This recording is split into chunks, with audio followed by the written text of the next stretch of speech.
She rammed a hand on her horn and held it there. The driver in front jumped, and her car performed a series of leaps forward, being in first gear with a slipped clutch. Sarah Jane grunted in triumph, went into gear, and sped off to the left, throwing a vengeful glance at the timid driver as she did so. Sarah Jane's woman driver looked round reproachfully, having overshot the right turn, presenting a full white beard that matched the flowing locks. Sarah Jane scoffed and then laughed out loud at proof of the irrationality of prejudice. Leaving Sherborne, the MGB purred west along the Yeo Valley through a vast saucer of mist rising from the river, and entered the village of Hazelbury Abbas from the east. It was some time since Sarah Jane's last visit, but she was conscious of no change. The very nature of this part of England resisted the inexorable march of urbanisation, of industrial development encouraged by the thrusting motorways in other areas. Here was nurtured a natural rebellion against the tyranny of time. Here the villagers were content with the richness of their history, the depth of immemorial traditions. All invaders had become restive and retreated, as had the Romans.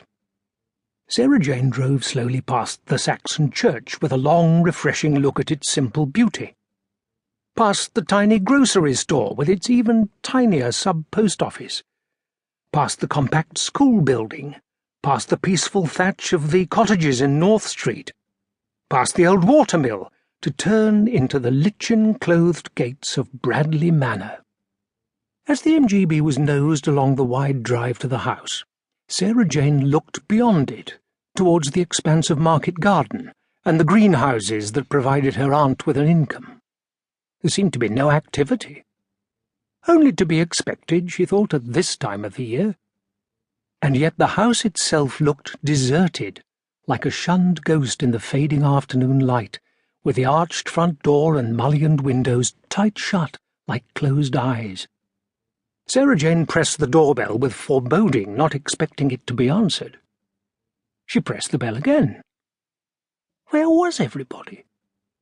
It had taken her over 2 hours to drive from the airport where she'd telephoned, and still there was nobody here. Aunt Lavinia and Brendan out doing Christmas shopping? That wasn't the least like her aunt.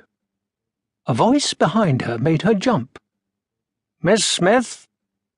Sarah Jane resisted the impulse to face her questioner quickly. She'd learned that to betray one's fear put one at a disadvantage. She faced about slowly, only to repress an instinctive shiver.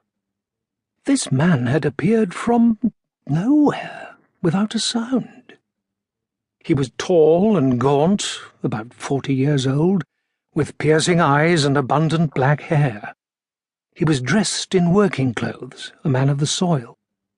She kept the tremor from her answer. "Yes?" "I've been expecting you. I'm Tracy, George Tracy. I work for Dr. Smith." There was no way for Sarah Jane to know that she was face to face with a witch, a member of the coven that had celebrated the Esbat at the last full moon. She felt the adrenaline prickle and became impatient with herself. She'd met more frightening characters than this. What's the matter with you, girl? All that time with the doctor? Pull yourself together. "Is my aunt not here?" Tracy's eyes were intent, unwavering, unblinking.